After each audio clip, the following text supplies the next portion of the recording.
Hi, I'm Oksana.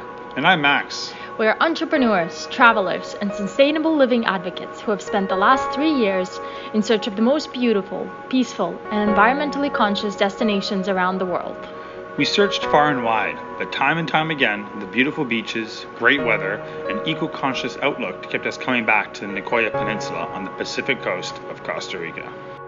There's something so special about this part of the world. Costa Rica may be a popular tourist destination, but this particular area really gives you an opportunity to escape from the crowds and to connect with nature.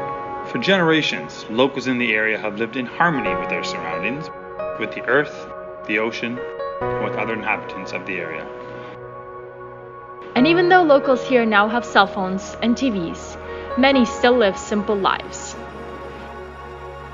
Enriched only by a few cervezas and excellent surf conditions at the nearby beaches of Playa Avellanas and Playa Negra. Tourist facilities are limited in this part of Costa Rica, and we wanted nothing more but to share this piece of paradise with others. And out of the blue, an opportunity came knocking. An old hotel in the area was in serious need of some tender love and care, and we jumped on the opportunity to make it into something special. We hope you'll join us on this exciting journey as we transform this rundown resort into a beautiful, eco-friendly space worthy of the real beauty of unexplored Costa Rica.